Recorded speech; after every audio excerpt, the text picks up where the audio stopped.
ये इतनी लज़ीज़ रेसिपी है कि अभी एक बार आपने इसे बनाकर नहीं खाया तो फिर पूरे साल बहुत पछताएँगे, क्योंकि ये गाजर और साबूदाना की सर्दी स्पेशल रेसिपी है, जो कि एकदम ही क्रीमी, गाढ़ी और मलाईदार बनती है कि आप कटोरियाँ चाट-चाट कर खाने को मजबूर हो जाएँगे। हज़ारों बार हम गाजर का हलवा तो खाते रहते हैं, लेकिन उसे बनाने में जितनी मेहनत लगती है, उससे आधी मेहनत में ही चुटकी बजाते ही ये रेसिपी बनकर के तैयार हो जाएगी। और जितनी ये बनाने में आसान रेसिपी है, स्वाद में ये उतनी ही बेमिसाल है। तो देखते ही आपका इसे तुरंत बनाने का मन करने लगेगा। तो चलिए फिर बिना देर किए जल्दी से हम ये हमारी रेसिपी शुरू करते हैं। तो इसके लिए सबसे पहले हमें लेना है ये सर्दियों वाली लाल गाजर, क्योंकि ये इस टाइम सीजन में होती है और ऑरेंज वाली गाजर तो पूरे साल मिलती रहती है, लेकिन उसका टेस्ट इस गाजर से थोड़ा-सा अलग होता है। तो यहाँ पर हम हर साल गाजर का हलवा बनाते हैं, लेकिन इस बार आप ये साबूदाना के साथ गाजर की रेसिपी बनाना। मैंने यहाँ पर 500 ग्राम गाजर को धोकर छील कर लिया है और अब क्या करेंगे कि इसको हम इस तरह से चाकू से बस ऐसे ही मोटा-मोटा टुकड़ों में कट कर लेंगे और सीधा ही इसको मिक्सी के जार में डाल देंगे। यहाँ पर मैं आपको इसको साबूदाना के साथ बनाने के लिए बता रही हूँ, तो हम क्या करेंगे कि इसको घिसने की जगह पर मिक्सी में ग्राइंड करके लेंगे। इससे हमारी मेहनत भी कम लगेगी और बहुत ही फटाफट से ये लज़ीज़ रेसिपी बनकर के तैयार हो जाएगी। तो आप देखो सारे ही गाजर को मैंने इस तरह से चाकू से टुकड़ों में कट करके मिक्सी में डाल दिया है। अभी बस हमें इसमें कुछ नहीं डालना है, बस मिक्सी को रोक-रोक कर चलाना है और सारी गाजर इस तरह से हो जाएगी। क्योंकि साबूदाना जो होते हैं वो मोतियों के टेक्सचर में होते हैं, तो उसके साथ जब गाजर के इस तरह के छोटे-छोटे से टुकड़े आएँगे, तो वो उसके टेक्सचर को और उसके स्वाद को बहुत ही लाजवाब बना देंगे। तो आप देखो इस तरह से हमें गाजर को तैयार करना है और फिर जो साबूदाना है, वो हमें पानी में भिगो कर के पहले ही रख देना है। तो मैंने यहाँ पर ये आधा कप जो खिचड़ी वाले साबूदाना होते हैं, उनको 2 घंटों के पहले ही पानी में भिगो दिया था। भिगोने से जो साबूदाना होते हैं, वो अच्छे से सॉफ्ट हो जाते हैं और पकने में बिल्कुल भी टाइम नहीं लेते हैं।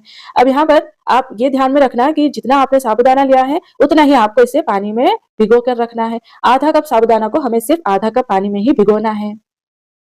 अब आप देख रहे हैं मैंने यहाँ पर कटोरी में कुछ काजू को पानी में भिगो कर रखा हुआ है। ये 1/4 कप काजू है, जिनको कि मैंने साबूदाना भिगोते टाइम ही पानी में भिगो दिया था, क्योंकि ये भिगोने से काफ़ी अच्छे से सॉफ्ट हो जाते हैं और जब इसको हम पीसते हैं तो बहुत अच्छे से इसका पेस्ट बन जाता है। तो आप देखो सारे काजू का पानी निकाल कर मैंने इसको थोड़ा-सा दूध डालकर मिक्सी में पीस कर इस तरह से इसका पेस्ट बना लिया है। एकदम फाइन बना है ये और इसी से हमारी इस गाजर साबूदाना की रेसिपी में लाजवाब वाला स्वाद आएगा।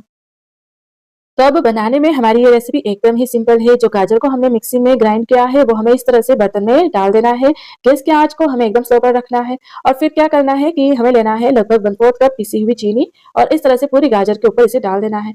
मैंने यहाँ पर चीनी का पाउडर लिया है, आप चाहें तो ऐसे ही चीनी इस पर डाल सकते हैं और बस इसको हम क्या करेंगे कि 2 मिनट के लिए ढक्कन लगाकर ऐसे ही छोड़ेंगे।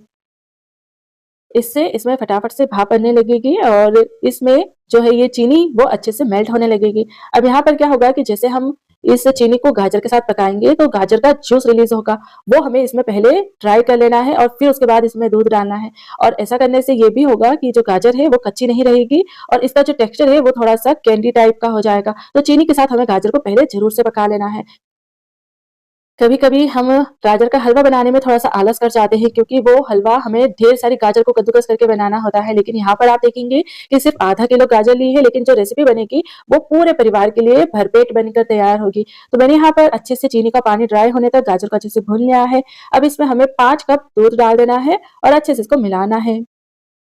अब जितना आप गाजर को दूध के साथ पकाएँगे, उतना ही दूध रिड्यूस होकर के गाजर को रबड़ी जैसा स्वाद देता जाएगा। तो यहाँ पर आप देखो दूध में अच्छे से उबाल आने लगा है।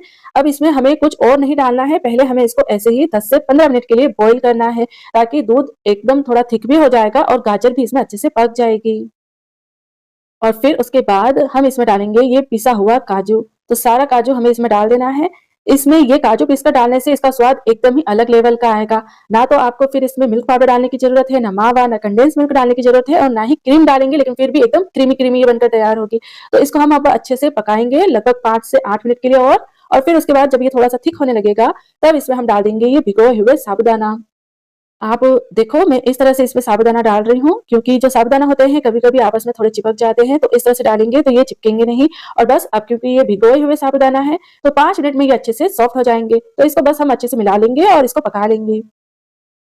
अब इसमें 2-3 चम्मच चीनी हम और डाल देंगे ताकि इसमें मिठास की कमी नहीं रहेगी। आप अपने स्वाद के अनुसार इसमें चीनी डाल सकते हो और फिर बस जैसे ही फटाफट से साबूदाना डालने के बाद ये गाढ़ी होने लग जाएगी, तो अब आपको जो भी ड्राई फ्रूट इसमें एक्स्ट्रा डालने हो वो आप डाल सकते हो। काजू का पेस्ट इसमें डालने के बाद कुछ और चीज़ स्वाद के लिए डालने की ज़रूरत नहीं है, लेकिन क्रंच के लिए हम इसमें थोड़े-से ये बादाम कट करके डाल देंगे। इसी के साथ-साथ थोड़े-से पिस्ता भी कट करके डाल देंगे और फ्लेवर के लिए इसमें डालेंगे 1 टीस्पून फुल भर के हरी इलायची का पाउडर। फिर बस इसको अच्छे से मिक्स करेंगे और 1 मिनट के लिए और बॉयल कर लेंगे। तो ये देखिए आप एकदम मलाईदार सी हमारी ये गाजर और साबूदाना की खीर बन कर के तैयार है। मोतियों जैसे साबूदाना के साथ मीठी-मीठी गाजर का ये मीठा खाने में बहुत ही लज़ीज़ लगने वाला है। तो बस अब जल्दी से गैस की आँच को बंद करेंगे और इसको फटाफट से सर्व करेंगे। मैंने पहले चावल के साथ गाजर की खीर बनाई है जिसको कि गजरेला कहा जाता है और अब ये साबूदाना के साथ मैंने इसकी खीर बनाई है। तो ये आपको कैसी लगी ये आप मुझे कमेंट करके ज़रूर से बताना और इसको आप चाहो तो व्रत में भी बना करके खा सकते हो और गरमा-गरम भी खा सकते हो और ठंडा करके भी खा सकते हो। जितना ज़्यादा आप इसको ठंडा करोगे उतना ही ज़्यादा ये लज़ीज़, मीठा, गाढ़ा, क्रीमी और मलाईदार होता जाएगा। आप देख ही सकते हैं। तो देखते-देखते मेरे मुँह में तो फिर से पानी आने लगा है। मैं तो इसको फटाफट से खाने वाली हूँ। आप भी जल्दी से इसको बनाइए, खाइए और सबको खिलाइए। सच में सबको गाजर साबूदाना का ये मीठा बहुत ज़्यादा पसंद आएगा। और फिर उसके बाद अगर आपको मेरी ये रेसिपी इत्तू सी भी पसंद आए तो प्लीज़ ज़रूर से आप इसे लाइक करें, सभी के साथ शेयर करें